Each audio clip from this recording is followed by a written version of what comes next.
everyone, and welcome to our first episode of Debi Talks. I'm Daniel. I'm Ezra. I'm Braden. I'm Isaiah. And welcome to Debi Talks, the podcast where we as media students plan to watch and analyze some media clips and break them down and see what we can come up with, adding them to our repertoire moving forward. So yeah, let's get started. And if you want to watch the movie clips or see them before we start discussing them, if you're watching on YouTube, they'll be in the description below. And if you're watching on our website, if you go to the page for episode 1, you will see embedded links to all of the clips so you can watch them before hearing what we have to say about what we see and react to them along with us.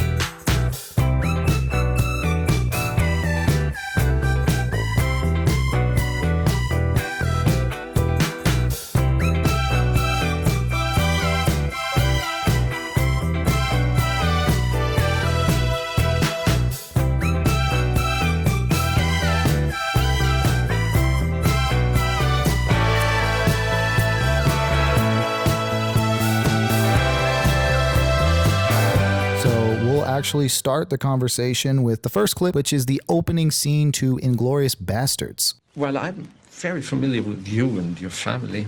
I have no way of knowing if you are familiar with who I am. So I guess I will start since this was my clip that I brought. This is one of my favorite scenes to any movie. It's the opening scene to Inglorious Bastards. I thought it was super interesting that Tarantino decided to open a movie with this long of a dialogue and just have two men talking in a shack essentially to open a movie for about 10 minutes, maybe a little bit over. Super unique. A couple of points that I really like was I love the deliberate choice to not have any music. It really sells the tense nature of the conversation and what the dialogue was about. I thought the lack of music really made everything from a viewer standpoint feel really tense, which kind of played in hand with the farmer and what he was going through. So I really enjoyed that. I also really enjoyed Tarantino's decision to stick to long shots. It wasn't a lot of cuts. They were real deliberate when he decided to use them. So I really enjoyed his willingness to sit on long cuts in such a long dialogue scene. I really like that.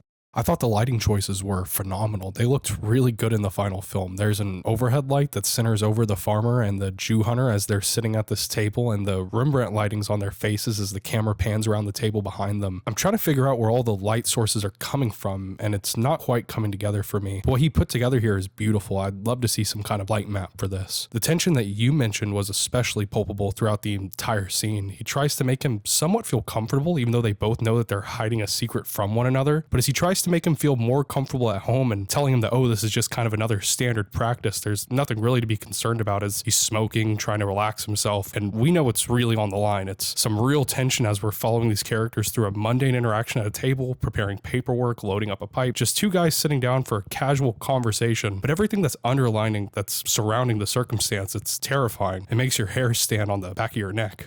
That's what I was going to say too, actually. When he walked in and he's speaking to the women, like he's speaking to his wife and like the daughter, I'm assuming, and he's asking her for milk as opposed to whatever drink she had offered him initially. Even that, like that interaction, if I was her, I would already be scared. I would already be like, oh, okay, here's your milk. Even though he's being friendly, he's being nice and everything, you can feel that underlying dread and like, oh, like something's really about to happen, especially because it's so quiet. You can hear every movement. You can hear her open the fridge. You can hear her pour it. You can hear him swallow. It's a lot. You hit it right on the head that from an outsider's perspective, it should be a kind of courteous interaction of, oh, here's someone in my home. But he's imposing himself on them. He takes their offers of kindness and turns it into something else entirely. It's really well done. Everything is. It's a really cool scene.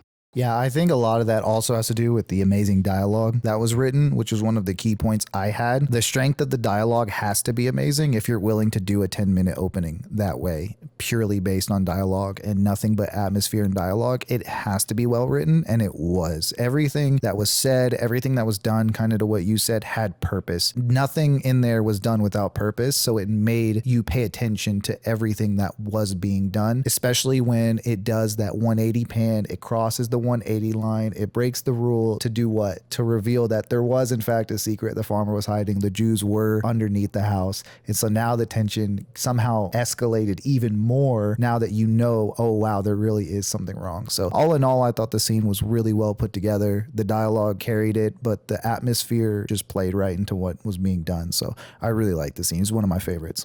I wish I would have caught up on that as well. Like you said, you cross the 180-degree line and then crossing the comfortable line of the conversation, like which you had mentioned, the 180-degree pan, then revealing that the Jews are hiding underneath the floorboard. That all obviously sticks with me as some powerful imagery in the film, but that is also a really great technique that he employs there. What I like about this scene, it's like a classic movie from like the 1800s or like the early 1900s. It does invoke that feeling of like I haven't seen it in years, but it's purposeful in invoking the sound of music as Shoshana is running through the hills, as like you say, the non-diegetic music finally kicks in after this really intense scene. But that kind of touches upon what you're saying, Isaiah, that trying to not only invoke the historical time period, but what Tarantino touches upon in this project and others, but invoking media from the time period as well to really instill that feeling. It's really immersive.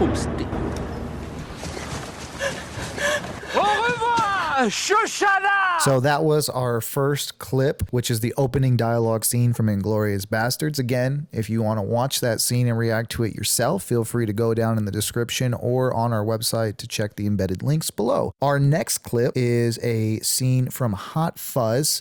Hello there, Nicholas. Frank Butterman here, your new... For this clip, I chose a scene from one of my favorite action comedies, Hot Fuzz. This is one of the opening transition scenes into our main setting, the quaint English village of Sanford. Something that really stood out to me was the creative presentation of a rather mundane experience involving long distance travel. The quick movement and editing style, a staple of Edgar Wright, the director. He makes these really simple close-ups and wide shots. It results in a really standout moment in the film, and this scene has just always stood out with me for years. So it's been a long time since I've seen this movie, so this was kind of a refresher watching this scene back. A few points that I had that I really enjoyed was, as opposed to the Inglorious Bastards scene, this was incredibly fast. A lot of cuts, a lot of rapid cuts, a lot of rapid transitions that I really enjoyed. The transitions were really what sold me on this scene. The cut to black or the fade to black, and when it comes back, you're in a different shot, but that does it so quickly that all of these transitions feel a little bit different than a simple fade to black, fade back in. I really enjoyed that. One of the transitions that I liked the most was when the car was passing, and as it was passing behind the car, it cut to a brand new scene. I love that transition. It's super simple. It's super easy to replicate if you're trying to do so in your own work, but it's very effective. So I really enjoyed that. And I think that all of the movement really sells the jarring quickness in which he was transitioning locations and kind of the speed in which that can hit you. While yes, it's an 8-hour travel, it hits you so fast that it wears on him incredibly quickly, and the jarring nature of all the cuts kind of sells that to me. So that's what I enjoyed about it. I do agree with your favorite transition of the car passing and then it being a completely different scene. It does remind me of simple TikTok transitions. For instance, there's one where it'll be two people in the airport and they jump over the phone and then they'll transition it and then they're jumping into wherever their vacation spot is. I think that's really cool, and it's so simple, but it's so effective. You really feel like you're transforming, you're moving, or it's like, oh my gosh, we're here now. And I really like that. Yeah, and I think that if you're interested in doing that, one of the biggest ways to sell that as well is with sound effects. Sound effects will sell that simplistic transition even more. So if you are planning to use that for something in your social media or in your own media world, if you're trying to do these simple transitions, throw just a little sound effect and watch magic happen. Sound effects will sell any of these small little effects, and it really does change the dynamic of them. It makes them feel a little bit more, not professional, but it makes them feel a little more authentic when you're adding them into your work.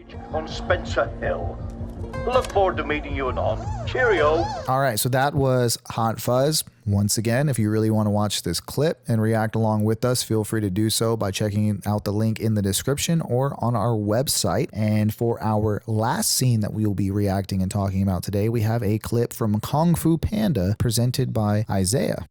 This is no longer your home, and I am no longer your master. Oh, yes, you have a new favorite. So where is this? Oh.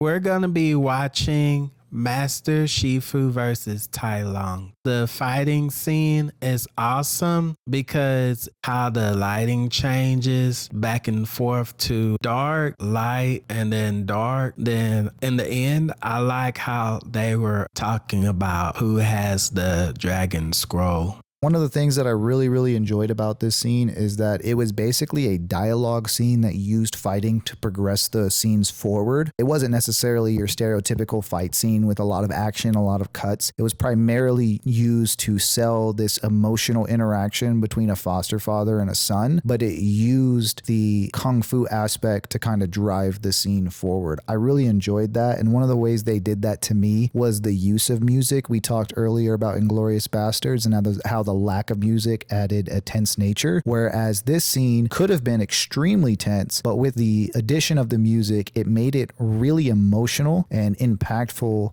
in a completely different way, even though the scene itself should have been, if not more intense than the Inglorious Bastards scene, and I really enjoyed that. I agree with you, Daniel, that though the emotional core at this conflict between this foster relationship between Shifu and Tai Long really elevates the conflict itself, the fighting is very fluid and interesting, but most of the scene consists of just very simple shots. It's wide shots over the shoulders, following the 180-degree rule to follow them fluidly, the conversation between these two, but then how it's seamlessly borrowing between these two accusations between them, to them fighting across this arena, to them continuing their conversation. It flows very naturally. The audience isn't confused and you understand where everything is happening. And aside from the actual complex wuxia-inspired action, it's very simple filmmaking techniques. It's very simple rules. To kind of add on to all of this is to not take away from the fact that it's animated and not to let that scare you from taking anything from it as a scene. Although it is animated, they are able to do some things that we might not necessarily be able to do. Don't let that take away from the fact that they use techniques that we can still use, kind of like the lighting we were talking about. If you look at the lighting, all of it is pretty much just beautiful blue lighting. You can definitely replicate in the real world in some capacity. So don't let the fact that it's animated scare you from taking away certain points. I did to make you proud. Tell me how proud you are, Shifu. And that was this month's episode where we talked about our favorite movie scenes. Be sure to join us on our next episode where we review our favorite music videos. Be sure to follow us on all of our social media. That's YouTube, Apple Podcasts, and our website. All of our information will be linked in the description below if you're listening to us on YouTube. This is Debi Talks. I'm Daniel. I'm Ezra. I'm Braden. I'm Isaiah. And thank you for joining us. We hope you tune into our next episode.